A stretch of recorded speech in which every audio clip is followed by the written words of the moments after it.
Hello everyone, me Mayur Tripathi from Master Classes. This is our science lecture. Here we are going to discuss some important formulas. चलिए देखते हैं दोस्तों। सबसे पहले physical quantities यानी कि भौतिक राशियां, परिभाषा उनकी, डेफिनेशन या फॉर्मूलाज बोल सकते हैं। विमा यानी कि डायमेंशन, मात्रक यानी यूनिट और संकेत यानी कि नोटेशंस। यहां पर सबसे पहले हम बात करते हैं आयतन की। आयतन हम सभी को बताया, आयतन क्या होता है? वॉल्यूम यानी कि लेंथ इनटू लेंथ, ब्रेथ और हाइट, इन तीनों का मल्टीप्लीकेशन। तो यहां पर देखिए LBH ये मैंने कर दिया। अब यहां पे मैं बात कर रहा हूं वीमा की, तो वीमा एक्चुअल में होता है दोस्तों MLT के फॉर्म में, याद रखिएगा MLT के फॉर्म में। M स्टैंड्स फॉर के मास या केजी में जो भी वैल्यू होगी, L फॉर लेंथ, कोई सी भी लेंथ हो, ब्रेथ हो, दूरी हो, मतलब डिस्टेंस आनी चाहिए, T फॉर टाइम।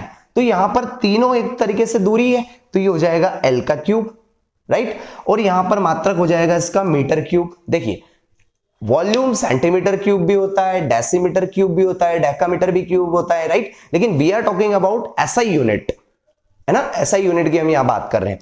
तो संकेत हो जाएगा M का क्यूब। आगे चलते हैं। एरिया, एरिया यानी क्षेत्रफल क्या होता है? तो क्षेत्रफल होता है सर लेंथ इनटू ब्रेथ, ठीक है। तो ये हो जाएगा, दोनों डिस्टेंस है तो L स्क्वायर, यूनिट आ जाएगी मीटर स्क्वायर और नोटेशन आ जाएगा M का स्क्वायर। अगला देखते हैं घनत्व। घनत्व यानी होता है दोस्तों density. Density is equals to mass upon volume. तो मास यहां पर आपको पता है काय में आएगा, वीमा में M में आएगा। आयतन, आयतन अभी देखा था अपन ने L क्यूब, तो ये L क्यूब नीचे आएगा। जब L क्यूब ऊपर जाएगा तो L की पावर -3 देगा, क्योंकि आपको पता है कोई सी भी वैल्यू जब ऊपर जाती है तो वो क्या हो जाती है, प्लस का माइनस हो जाता है, साइन चेंज हो जाता है। तो ml -3 हो जाएगा। लेकिन इसका अगर यूनिट देखेंगे तो मास की SI यूनिट होती है kg और आयतन की SI यूनिट होती है मीटर क्यूब। तो ये हो जाएगा kg पर मीटर क्यूब। लेकिन ये जब इसका नोटेशन देखेंगे तो ये होगा kg m -3, ये m का जाएगा -3।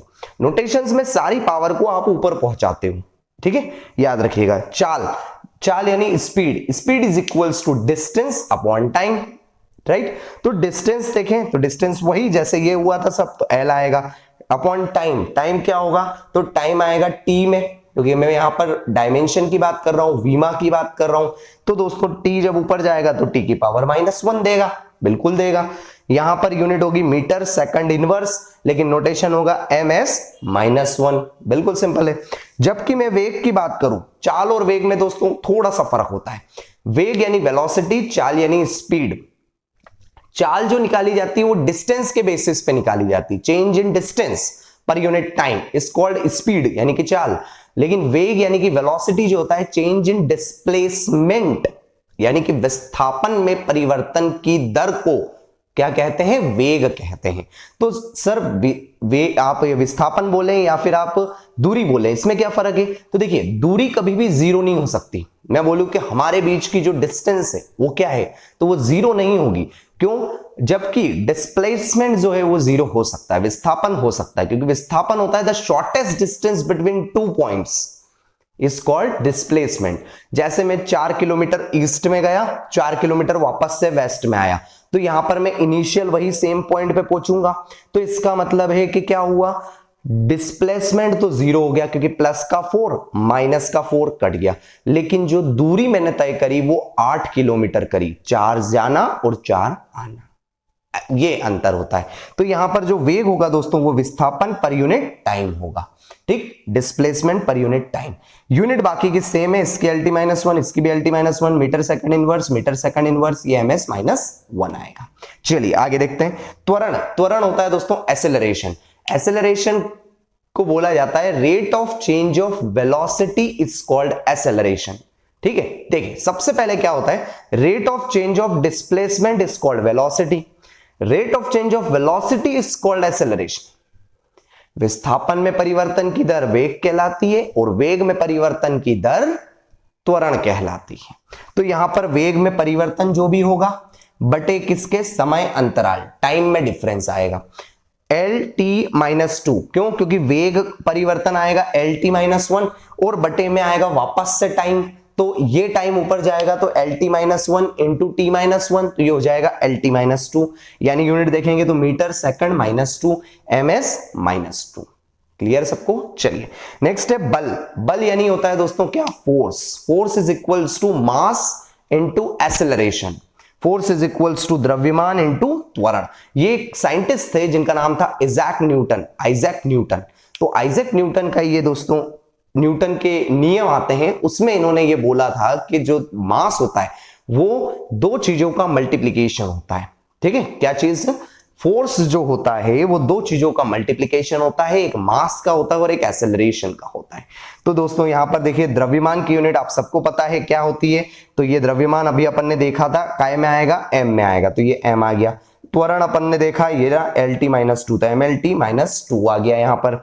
अब इसकी अगर यूनिट की बात करें तो द्रव्यमान होगा केजी में और त्वरण आएगा मीटर पर सेकंड स्क्वायर। ये सेकंड स्क्वायर ऊपर जाएगा तो मीटर सेकंड की पावर -2, तो केजी मीटर सेकंड -2। नेक्स्ट है दोस्तों हमारा दाब यानी कि प्रेशर। प्रेशर क्या होता है? तो प्रेशर होता है बल बटे क्षेत्रफल यानी कि force upon area. Force upon area इसका फॉर्मूला है दोस्तों ml-1 T-2, right? ml-1 T-2 ये इसकी विमा होगी। कैसे होगी? तो बल यानी कि फोर्स, फोर्स के डिवाइड में आ जाएगा एरिया।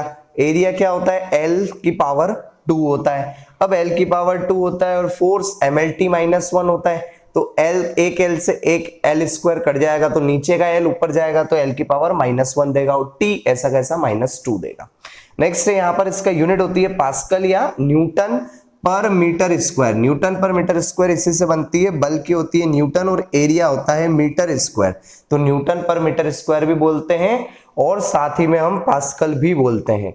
नेक्स्ट है इसका संकेत, इसका नोटेशन क्या होता है? तो न्यूटन मीटर की पावर -2, राइट? पावर कितनी होगी? -2, क्योंकि ऊपर जाएगा तो -2 देगा, सीधी सी बात है। चलिए पास्कल और न्यूटन पर मीटर स्क्वायर के अलावा एक और चीज याद रखिएगा दोस्तों, इसकी यूनिट होती है बार। BAR, बार। बार भी यूनिट होती है किसकी? प्रेशर की। चलिए नेक्स्ट देखते हैं संवेग। संवेग यानी होता है दोस्तों इंग्लिश में मोमेंटम। मोमेंटम का फॉर्मूला होता है मास इनटू वेलोसिटी यानी कि द्रव्यमान इनटू वेग। अब यहां ध्यान दीजिएगा, द्रव्यमान यानी कि केजी में आएगा मास, वेग यानी कि मीटर पर सेकंड, तो यूनिट तो हो गई केजी मीटर पर सेकंड।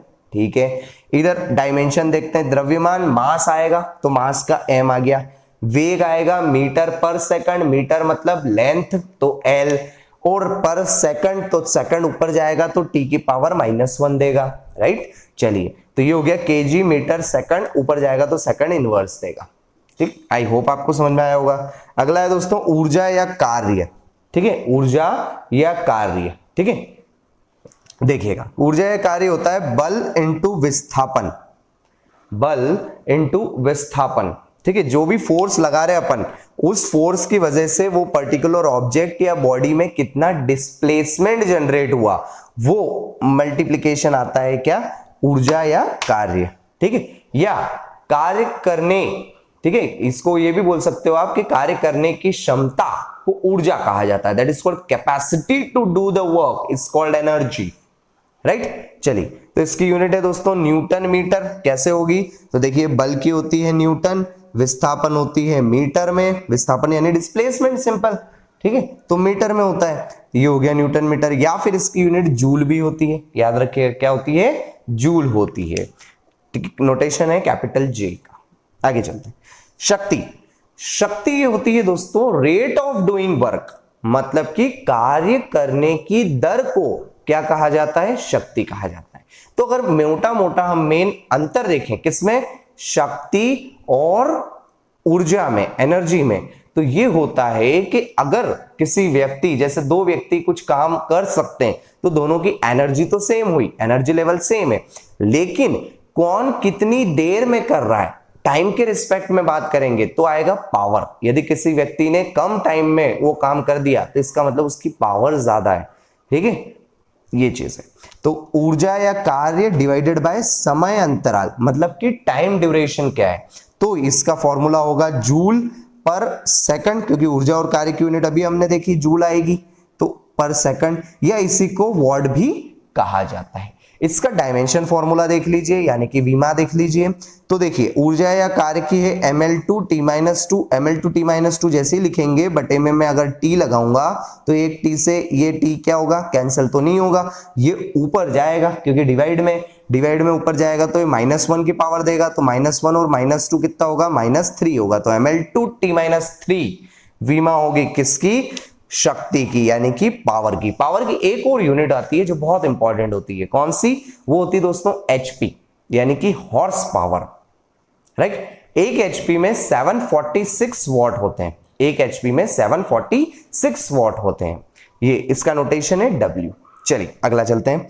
नेक्स्ट दोस्तों आवेग। आवेग यानी होता है इंपल्स, संवेग यानी होता है मोमेंटम। तो ये दोनों बहुत पूछे जाते हैं, द्रव्यमान इंटू वेग और आवेग होगा बल इंटू समय अंतराल। आपने पर्टिकुलर फोर्स कितने टाइम के लिए लगाया उसका मल्टीप्लिकेशन कर देंगे तो क्या आ जाएगा, इंपल्स आ जाएगा, राइट। इसका भी फॉर्मूला mlt-1 होता है और इसका भी डायमेंशन फॉर्मूला mlt-1 होता है। तो कई बार एग्जाम में ये क्वेश्चन आता है कि निम्नलिखित में से किसके सूत्र समान है या फिर किसकी यूनिट सेम है, तो वो संवेग और आवेग की। लेकिन हाँ डेफिनेशन फॉर्मूला बोलेंगे, परिभाषा बोलेंगे हम तो अलग है, ये है द्रव्यमान इंटू वेग और ये है बल इंटू समय अंतराल। लेकिन अगर आप देखोगे बल काय में आता है, तो बल का फॉर्मूला अपन देख चुके हैं, क्या होता है, मास इंटू एक्सेलरेशन। तो केजी मीटर पर सेकंड स्क्वायर, इंटू में सेकंड करेंगे तो क्या हो जाएगा, सेकंड से सेकंड कट जाएगा, तो केजी मीटर पर सेकंड बचता है, ये हो गया। वैसे के वैसे इधर अपन ने द्रव्यमान इंटू वेग देखा, तो द्रव्यमान केजी में होता है, वेग मीटर पर सेकंड में होता ही है, तो ये यूनिट सेम हो गई इनकी। डायमेंशन फॉर्मूला, जब यूनिट सेम है तो डायमेंशन फॉर्मूलाज भी सेम होंगे। उसके बाद इसको लिखते हैं केजी मीटर सेकंड इनवर्स लिख देते हैं। आया सभी को। चलिए अगला नेक्स्ट है दोस्तों अपना लास्ट है जड़त्वाघूर्ण, that is called moment of inertia. Moment of inertia MOI के नाम से इसको जाना जाता है। मोमेंट ऑफ इनर्शिया क्या होता है कि द्रव्यमान इंटू दूरी का स्क्वायर, जो भी डिस्टेंस है उस डिस्टेंस के स्क्वायर में मल्टीप्लाई कर दें उस ऑब्जेक्ट के मास को, तो क्या निकल जाएगा, मोमेंट ऑफ इनर्शिया निकल जाएगा। ठीक है, क्लियर है। चलिए तो ये होगा ml2, क्योंकि यहां मास तो कुछ आया नहीं है, ठीक है। उसके बाद द्रव्यमान इंटू दूरी का स्क्वायर, दूरी कितना, l स्क्वायर आएगा, क्योंकि m द्रव्यमान आया है, सॉरी द्रव्यमान की पावर 1 ही होगी, टाइम कुछ नहीं आया तो t 0 होगा, तो ये होगा केजी मीटर स्क्वायर, और इसी को केजी m स्क्वायर भी लिखते हैं। तो आई होप आपको ये पूरा समझ में आए होंगे सारे फॉर्मूलेस, ठीक है। मी Mayur Tripathi, see you soon in next lecture. Thank you so much, keep smiling.